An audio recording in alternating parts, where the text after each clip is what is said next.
Hey everybody, welcome back to Continuously Refined. I'm Shayna, And I'm Sicily. and today we are joined by the Robert Armani, a dedicated personal fitness trainer who is passionate about helping people meet their fitness goals and get stronger. With his background in strength training and medicine, he specializes in one-on-one personal training. So today we're going to dive into why protein is important, the difference in pre versus post workout meals, creating a client's fitness plan, the benefits of weight training, and hear how Robert is empowering his clients to create lasting change. So get ready for an inspiring and practical conversation that will kind of have you rethinking your approach to fitness. Welcome, Robert. Thank you guys very much. We are Appreciate it. so happy to have you on today. This is wonderful. I know Robert. He has been personally training my mom and some of her friends for what, a little over a year now? Yeah. Probably. And I have had the opportunity to come into your gym and I just love it. I look forward to those Monday and Wednesdays like no other. I mean, it's the best when you get small groups together, you get to enjoy yourself, have some fun. It's not just one-on-one torture. Everybody always wants, like, misery wants company. So it's one of those things. I can bring somebody along with me and have some fun. Let's just do it. This is true. We love it. So, kind of wanted to start, give us an overview on your background and how you got into personal training. That's a great question. Let's see. I've always been into fitness, played sports my whole life. Went to school. I was a pre-med student originally, so I wanted to do the whole med school route, wanted to go be a doctor. I worked at Hoag Hospital for about 9 years, Wow. so I was in the ER for a long time. Obviously, went to university. I was a biochemistry major. Um, and then while I was in the hospital, that's kind of when I fell into the personal training gig in the first place Okay. because I worked out. I had nurses come up to me, doctors come up to me, and they're like, "Do you train?" And so at first I'm like, "Yeah, sure, I train."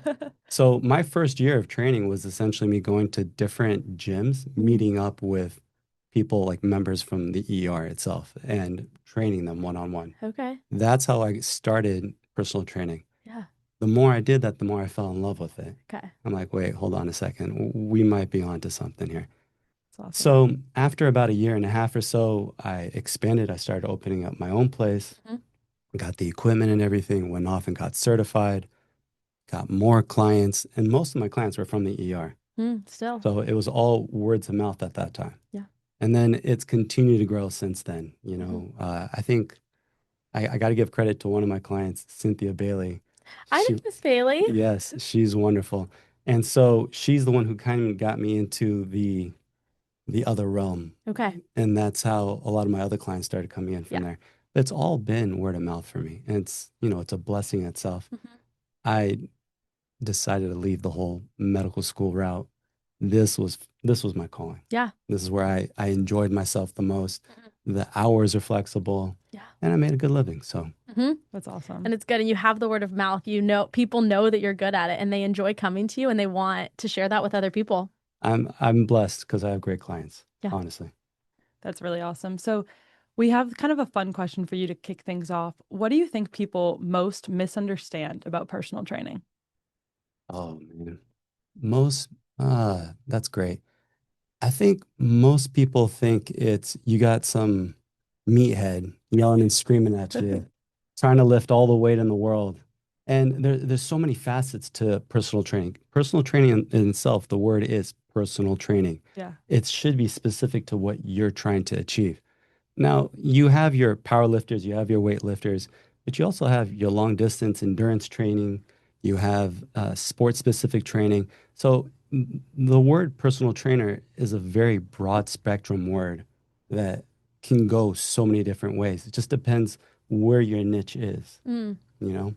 Yeah. So for me, because I played sports, I have a strong background in strength training in itself. yeah. But also at the same end, I've learned that you have to be specific about what each person's personal goals are, and then you plan specific to what they're trying to do. You not one like map is going to meet everybody's needs, you know? Yeah. Yeah. That makes sense. And so specifically when people are coming to you, what are you focusing on when trying to build them a plan? You have those who are trying to lose weight and then those who are trying to build strength. And how do you go from that? Well, so it's you got to see where they're starting from in the first place. Okay. Okay. Some people come in and say, "Hey, I want to become, a bikini competitor." Yeah. Mm. But you have to understand what's their base at? Like, what do you already have? And then what can we build from there? I have young kids that are, athletes that want to develop strength for their sport. Is that going to make them more athletic? Potentially. You know, it Mhm. just depends what the sport is and what the requirements are for the sport itself. So my biggest thing is show me your biomechanics. Okay. Let's create the fundamentals that we need. We need to create some kind of stability, endurance, and then we can work on strength and power and whatnot. Hmm. Now, let's say someone comes in and they want to lose weight. Yeah. That's not that difficult. A lot of people think they're going to come in and they're going to lift, 5 pounds for 20 repetitions and they can get where they want to get. It doesn't work that way either. If you don't make lifestyle changes, you can't get to the goals that you're trying to achieve. I have that with my young athletes because the parents want them to come work out, think they're going to get really strong. But at the same end, if they're not eating enough, they're not getting enough protein in, they're not getting the rest that they need, they're not going to grow. So they won't get the results that they're looking for. Yeah. So as much as I might be the catalyst in the beginning, I need so much more from each person individually outside of the gym. Mm-hmm. And that's one concept I think people forget. It's not just the 1 hour, 2 hour, 3 hours that you spend in the gym. It's the other hours you spend throughout the week. What are you doing? Yeah. So that's the big challenge with most of my clients. Yeah. Is that something that you will talk about them with kind of on their first session if they're bringing to you like, these are my goals? Will you kind of ask them questions about nutrition and do you ask them lifestyle questions and stuff? Sure. So I have a questionnaire most clients have to fill out before they come in. So I have an idea what they're coming in to see me for in the first place. Okay. From there, then I'm real with them. I say, look, you want to drop 50 pounds, you want to drop 60 pounds? Let's see what your diet's like. Yeah. Because we can work out all we want and we'll get that initial weight loss, especially if they come from being sedentary. But if your diet doesn't hit the macronutrients, the total calorie intake that you need to have, be in a deficit, for example, you're not going to get there, right? Yeah. So it's as much as it's me, it's them as well. And Mhm. I make them understand that like I can only do so much for you.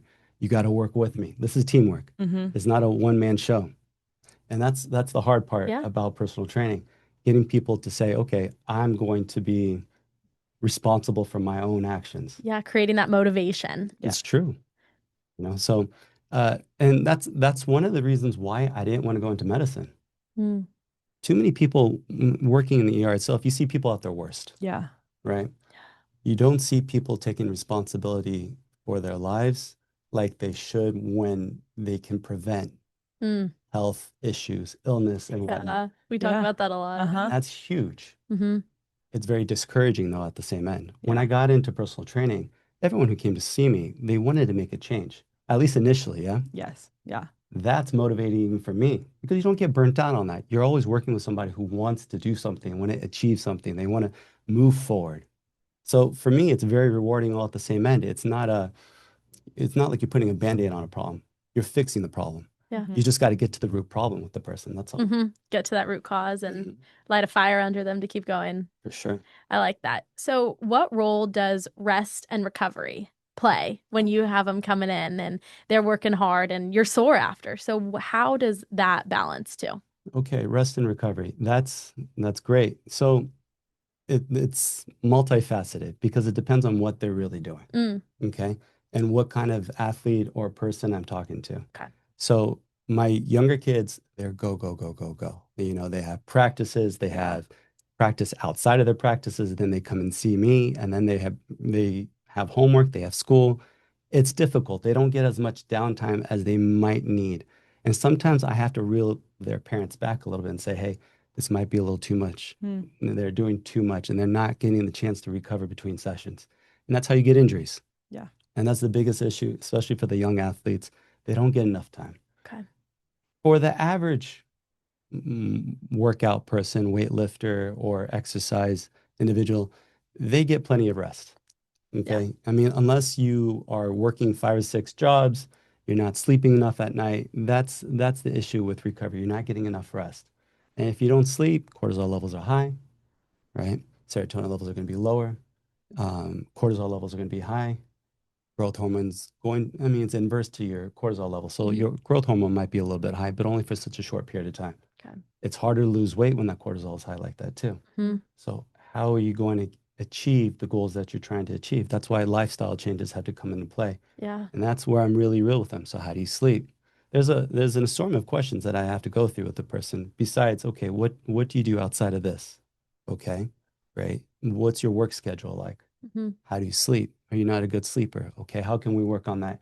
And again, like my expertise only goes so far. I can kind of lead you in the right direction and things, but if you don't do your part, you're never going to achieve the goals that you want to achieve. Rest and recovery, I always tell people when you work out, if you're still super sore the next day, maybe not best to do the same things that you just did. Yeah. Do something else, change it up. But doesn't mean you have to have a different workout every single day. Okay. Because then there's no progress. You have to get good at the things that you're doing. Muscle confusion, people bring up, you have to change up your workout all the time. Yeah. That's not true. Okay. You have to get better at the things that you're doing. And then, but progressive overload is you just increasing the weight or the repetitions to get stronger over time. You don't need to change it every week or every other day. Yeah. And people get confused about that, this concept. There's a lot of myths out there. Yeah. And people listen to too many people on Instagram famous, Fitspo, that type of thing. Yes. That's for likes and it's a gimmick, essentially. Totally. Yeah. There's always an overload of information nowadays. Yeah. Absolutely. And it's one of my favorite things, that building up your weight. Like the first time I came to see you, I'm like, okay, I'm deadlifting 50 pounds. Now I'm picking up the 35 pounds because you're pushing me. And over time, I can see how much stronger I've gotten. Sure. Absolutely. I love it. Another thing that I really love about when you're putting our workouts together is when we're doing like core and on the reverse bench, or last time we had done the calf raises, and you talk about that muscle expansion to get your muscles contracted. And I think a lot of times, or even when I'm doing like the rows back, you're like, bring your muscles all the way down, get them all the way expanded to then contract them. Can you talk a little bit about the benefits of that and why you implement those into your routines? That's a great point. We're learning more and more about weightlifting every year, and it's changing. And so science in the weightlifting realm is constantly growing. So there's myths, there's things that are being proven correct, there are things that are totally, wrong. The idea of lengthening the muscle to increase hypertrophy, that's what we're talking about, stretching the muscle, right? It's not new, but more and more science is now backing it up, saying that it leads to greater hypertrophy, greater muscle development. So for example, when we're doing our calf raises, fully stretching, having full extension of the foot itself to lengthen the calf as much as we can while we're doing standing calf raises, that leads to greater growth. When you're doing the rows, allowing the lat to fully stretch, that's what's going to lead to the greatest amount of growth out of the muscle itself. It's not the partial repetitions, pulse reps that people do. That doesn't lead to anywhere close to the same. And they've measured it out. They've measured full repetitions. They've measured half top end muscle contraction, and then they've done full length, but in partial repetitions in a fully lengthened position. And the results show fully lengthened leads to the greatest muscle development at any muscle group that you're training. Now, can you push as much weight that way? No. You have to line the load. So that idea of always, I need to lift heavier, I need to lift heavier. No, you need to lift better. Yeah. Make your movements look pretty. Yeah. It's having the correct form. Yes. But there's an art to movement. It's like a dance. And if it looks good and you can lift weight properly, you're going to be developing something here. Okay. Too often you see people trying to be very explosive because they think they're going to develop power, but they're fully moving out of position. Well, they're most likely going to hurt themselves. Yeah. Or they're not going to get proper contraction of the muscle that they're trying to target, right? Unless you're in a specific sport, then you're working on power, right? Okay. But muscle lengthening is one of the most essential movement parts of the movement when you're trying to develop muscle. People say, my calves won't grow. Well, let me see you do a calf raise. If you do a calf raise on flat floor and you're just raising up, your calves aren't going to grow that way. You might get some growth, but let's put you at a deficit and let's really lengthen that gastrocnemius and see what happens. Straight up. There you go. Yeah, that makes sense. So you talked a little bit about how there's constantly more information coming out, even with weight training and everything. How do you keep up with that? Where are some of the ways you go to get the information? How do you kind of sort through it and decide what is real, what is just kind of those myths that you're seeing? Okay, fantastic. Because there's so much information out Yeah, there, right? so much. But you have to be a student of the game. You can never think you know enough or you're not willing to learn or look back and say, you know what, I was wrong about that. Because if you look at some of my oldest videos, I'm sure on my Instagram, go back a few years, you'll see I probably said some things that were incorrect back then. Okay. But it was something I learned at that time, Yeah. applied it, learned, this is not working. There's a lot of medical studies. So you have to go to science-based studies to see where your information is coming from. Just because one influencer says something about it, see if they mention anything about where they're getting their study, where they're getting their information from. Most of the time, they're just nitpicking from different people that they've heard online, and they're just regurgitating information to seem smart. Yeah. Which, I mean, a lot of people do it, right? But at the same end, they get very misleading. So Yeah. that's the biggest issue. Always be a constant student of the game. I'm always sitting there listening, learning. There's a lot of scientists that I listen to. I listen to their podcasts. Okay. Intelligent. Mike Israetel is this really smart guy, PhD in exercise physiology. Now, you can go and talk to actual doctors like Peter Attia. Hmm.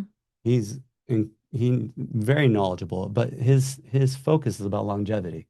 So you have to nitpick what information you're getting from whom. Yeah. And then put it all together. The other, benefit that I had, I did work in the medical field for so long. So understanding the information that I'm getting is easier for me. Mm-hmm.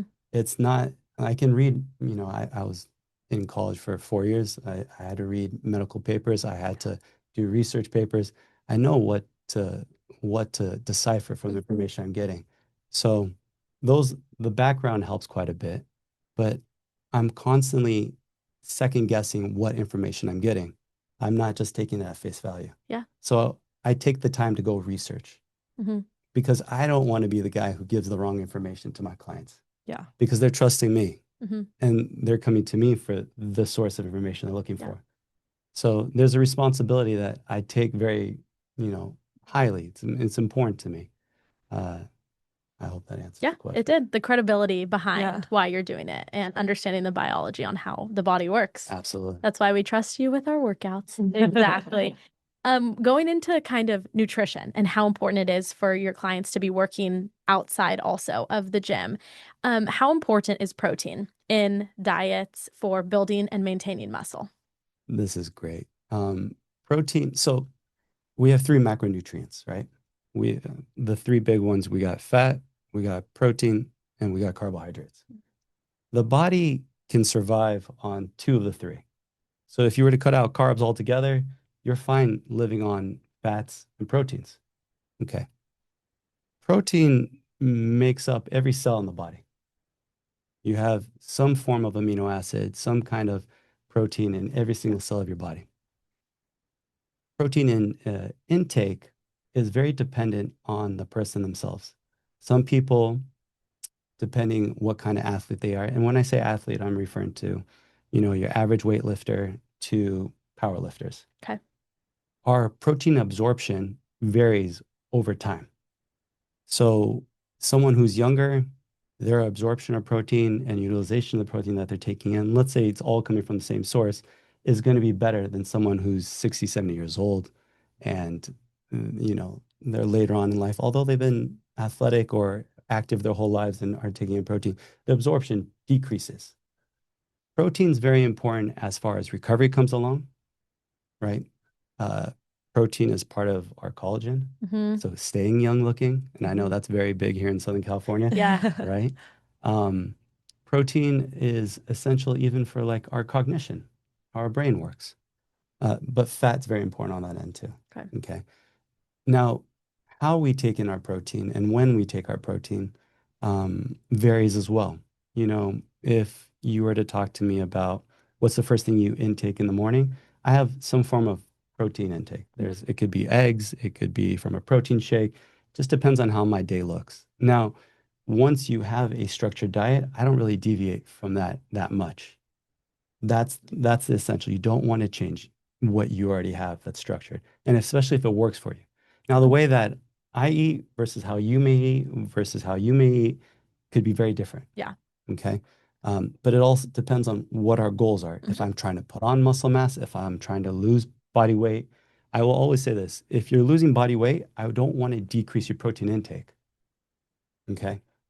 Because that's essential. Mm-hmm. You're going to lose muscle mass regardless in your weight loss journey. Okay. Yeah. It is never you're losing fully just body fat. There's a ratio of muscle mass that's lost every time we lose body weight. Okay. Okay. Plus body fat itself. Mm-hmm. So Having both of that, yeah. both The fat and then the muscle. fat and muscle, they're both lost. But I always say we try to keep your protein intake a little bit higher as you're losing body weight so that we decrease the amount of protein that you're losing because we're trying to put you in a caloric deficit anyways, right? But we don't want to take away from something that is essential to you. Now, I don't mind decreasing your carbs Mm-hmm. because your carbs aren't as essential for your body. Yeah. Fats are still important for the brain, still important for the nervous system. It also pairs well with protein because it slows down the digestion of protein itself. So fat, it goes really well with protein, but at the same time, it helps with your hormones. So Yeah, it's fat so good. Hmm. fat's fantastic Mm-hmm. for you. But carbs are not the enemy either. Okay. I see that your glycogen storage is usually replenished within 12 to 24 hours after a good workout, right? Okay. But it doesn't mean you have to run to have some sugary drink right after your workout, unless you're an athlete who's playing a sport, especially when you're young and you need to recover, right? I look at your food intake as what you're doing with your life. And that's how you should structure what you're eating. So protein, super essential, very important, helps with recovery, helps maintain muscle mass, becomes more and more important as we get older Mhm. because absorption decreases. But it's not one of the things that I ever really cut too much back on, unless you're overeating and too many calories are coming in from protein, which tends to not be an issue because it's hard to eat that much protein. Yeah. Yeah. But that's what people should be focusing on. Is Should first the focus on. protein, then the fats, and then third the carbs. I would say so, yes. Okay. Especially depending on where you are. Some people need to gain weight. Mm. So then I increase their fats a little bit more because it's so much easier to get calories in. I mean, 1 gram of fat gives you 9 calories. 1 gram of carbs or proteins gives you 4 calories. So fats are twice as much, but some people have such a hard time eating. I have one client, for example, she's older. Mm-hmm. Just trying to get her to eat her own body weight in protein, super difficult. Yeah. And she's having a hard time preventing the weight loss. So the one thing I've had her do is add a little olive oil to her food, add a little bit of butter to your food.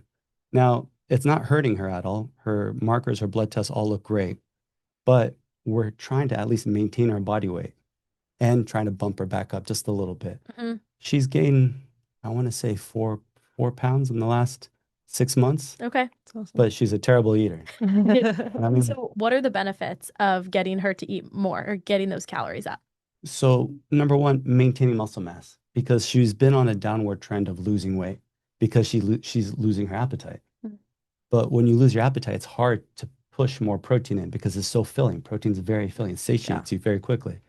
But if you can add fat, it doesn't take much volume to increase calories. And that's the big benefit with adding fat into the diet again, because it'll bump her weight back up a little bit. It'll allow her to increase her weight, Okay. which then will make it easier for her to eat. More. Yeah. Because she has no body fat. Her body fat percentage is very, very low. Wow. Okay. Yeah. Makes sense. What is something that you would recommend your clients eat before a workout to maximize their energy? This is a great, great question. So there's no one good answer. And I'll tell you why. It depends on what you're doing. If you're a power lifter or if you're a regular gym goer or if you're trying to hit a PR. So I guess I could tell you there's a kind of fundamentally regular way of doing this. For example, you can have 0.5 kilograms per pound, 0.5 kilograms per pound of body weight that you Mhm. have in carbohydrates, and then half of that in protein, before a meal. So let's say, for example, you're, I don't know, 150 pounds, right? You're going to want to get somewhere around 75 grams of carbs before a workout, Okay. 2 hours before. And you want to mix that up with like a complex carb and a simple carb. So something that's slow digesting and something that's easy for you to break down. So initial energy and something that lasts through your whole workout. And then pair that up with a protein. So you're still in an anabolic state while you're training. You don't go into a catabolic state. But that's all dependent on what you're doing for your training. Hmm. Some people can't stand to eat when they come to work out. They want to come in fasted. So what do you do there? Maybe they have something intra-workout, like an intra-workout shake, for example. That could be, simple carbs that are an energy drink of some sort with electrolytes to keep them hydrated. Okay. It's not necessary. Now, for the regular gym goer, I like to tell them have a simple carbohydrate before a workout because the simple gym goer is only going to be working out for about an hour, hour and 15 at most. We're not doing long 2 hour workouts. Those are more like the power lifters. They take long breaks. Um, they try to maintain as much energy as possible throughout because they're maximizing every single lift. Mhm. I myself, for example, when I want to work out, I have a bowl of fruit. My Yeah. bowl of fruit's pretty simple. I love frozen fruits. Okay. So I do frozen pineapples, some frozen mango, and some frozen cherries. Mix that up in a bowl. I eat that about 45 minutes before my workout. Digests quickly, breaks Mhm. down pretty fast. Get a little fiber out of it, so it slows it down just a little bit, Okay. but sustains me for a whole hour and a half workout. And that's if I'm taking my time Yeah. slow. That's with cardio involved and weightlifting. Okay. So it really is dependent on what you're doing when you work out. You have your morning early morning risers that go work out fasted. They might have something intra-workout, Hmm. so some kind of shake, something with simple carbs. You can even buy dextrose online and have straight sugar while you're working out. And Yeah. people do that. Seriously, They they give do. them And even energy. cyclists will do the same thing. They'll have Yeah. it. Or you have people that they fast and they won't eat until after they work out. Hmm. And then that's their post-workout becomes really essential for them. Okay. So pre and post, you kind of have to look at your timeline, Hmm. where your last meal was before your workout, how long your workout was, what that duration is, and then the next meal after that, your post-workout is should be in that 4 to 5 hour window from the meal you had prior to your workout. Okay. Okay. So before and after food intake, you're looking at 4 or 5 hours. And let's say, for example, you eat 2 hours before you work out. Okay, you have a 2 hour spot there. Then you have an hour workout. Yeah. So now you're 3 hours from your last meal. Yeah. So you got about an hour, hour and a half, 2 hours at most to get that next meal in. Okay. Does that make To sense? go into post. Yeah. Yeah. Yes. So kind of overview if pre-workouts, if you're talking to just like your normal gym goer, get a carb in, something that'll sustain you with energy, Sure. nothing too crazy, low calorie. Absolutely. Okay. And simple carb. Simple. A lot of Mhm. people want to do, if you do a sweet potato, you can do a sweet potato, but that's a slow digesting carb. Hmm. So I always tell my clients, a fast digesting carb Okay. is the best way. If you want to have a piece of white bread, have a piece of white bread. You want some white rice, have a little bit, but not so much that makes you heavy for your workout, Okay. right? Fruit is a fantastic one because it digests so quickly. Quickly. Yeah. And that's so my go-to. But at the same end, everybody's body works differently. Totally. So you have to test it out. You have to see what works for you. Now, if you do great with a big bowl of white rice before a workout, some people do, then that's fine. Yeah. Do what works for you, but you Okay. got to experiment a little bit. Yeah. I think definitely what I've noticed is at least eating something before. And I feel like every day we go and you're always like, what'd you eat today? To my mom and me and all of that. What'd you eat today? What before? Because I can tell, if I get super lightheaded, if I didn't eat anything. Absolutely. And then going into post. So post workout that, 1 to 2 hours after, what are you focusing on? What do you want your clients to focus on so they can get the most Okay. nutrient post from their workout? So here's a newer study recently. We don't have an upwards limit of protein that we can take in one meal right now. They're showing that, there was the myth before you can only take in 30 grams per meal, and that Yeah. after that, you're just going to lose it. You're not going to absorb it. Yeah. They're showing up to over 100 grams in one meal. Wow. Your body will slowly just process it over time. So you're not just wasting away the protein that you took in. Okay. Okay. So that's one thing I wanted to put out there when we were talking about protein before, but also post-workout because it's so important. My post-workout shake afterwards is 75 grams of protein. Now, I'm not trying to go for 100, but 75 grams of protein. It's a big bump, but such an easy thing to put down after a workout. Post-workout, I always recommend some form of insulin bump with your intake. Insulin rises significantly with carbs, moderately with proteins, and very little with fats, right? So you want to drive what you're eating back into the cell because right now you want to be as anabolic as possible post-workout. So you have some form of simple carb again, but pair that up with a more complex carb. Simple carb, small amount, so you get the insulin spike that you're looking for. It'll help you drive the protein that you're ingesting at that point, whatever amount of protein that you're taking in, back into the cell. And then you can add fats to your diet as it goes, but it also kind of depends where you are in the day Mm-hmm. of what you're intaking. Like I don't recommend people when you're going to bed at night having a ton of carbohydrates. Yeah. Not that beneficial for you to have such a high spike in your insulin No. right before you go to sleep. Keep it in the morning. Keep it earlier in the day. Yeah. And for most people that are trying to lose body fat, I always tell them, look, I want two decent spikes in your insulin, one before you work out, one post your workout. I don't really care about you having a lot of complex carbohydrates throughout the day and maintaining like a moderate insulin level throughout your system. It's not good for aging. It's not good for your arteries and veins. So not fantastic for the heart itself. So back away from that a little bit. And if you want to have vegetables for fiber and whatnot to slow down your digestion, go ahead. That's no problem. So add vegetables to your meal post-workout, especially if you're taking in a good amount of protein. You want to slow down the digestion just a tad. But the initial insulin spike should be a simple carbohydrate paired with your protein. And then if you want to add like a complex carb, like a sweet potato, for example, no problem. Go for it.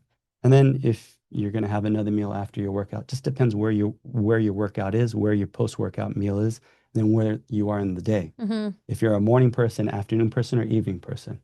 Okay.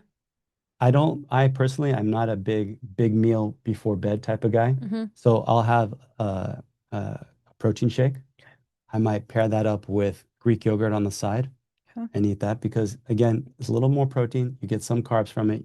I like a whole fat Greek yogurt. I don't do the fat-free version at all. Get the real Get good the stuff. exactly, and you want all the benefits from it, right? Yeah.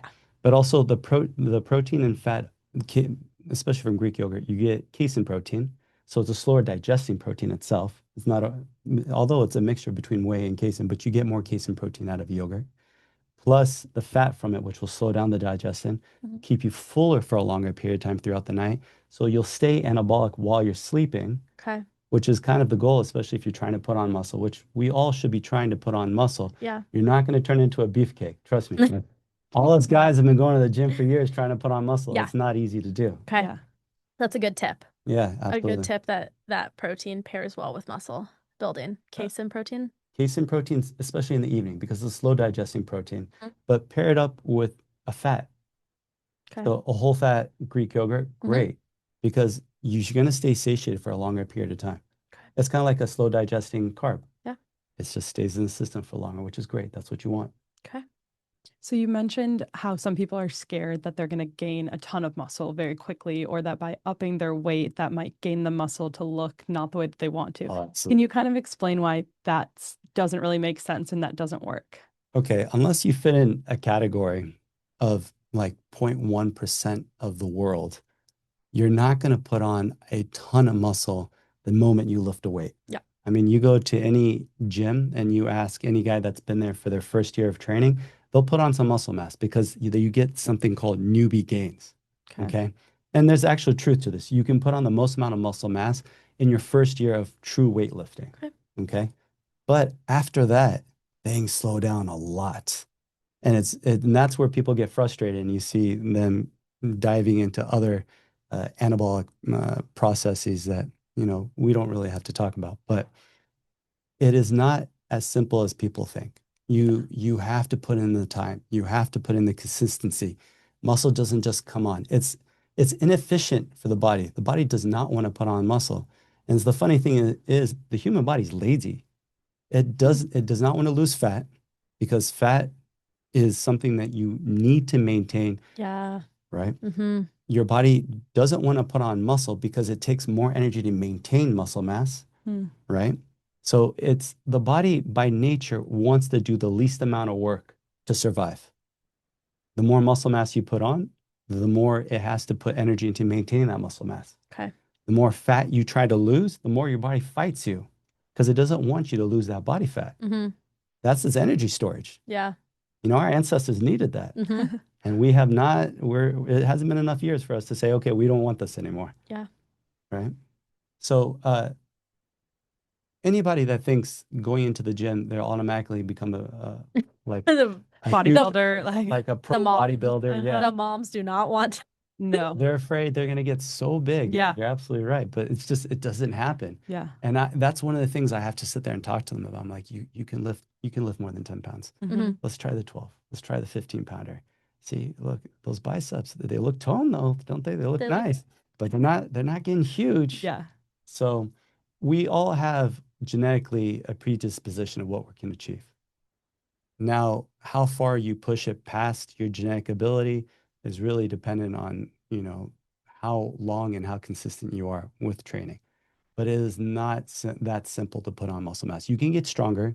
You can put on muscle over years and years of training, but by no means are you going to put on 30, 40 pounds of muscle by lifting that 15-pound dumbbell.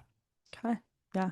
That's awesome because Shayna and I have talked a couple times about how we know people that have said that before. They're like, well, I'm not going to up my weight because I don't want to look like that. I want to look Pilates toned or whatever it is. And so knowing kind of the science behind that is super important. Yeah. It's so hard to get to that point. Yeah. So hard to get to that point.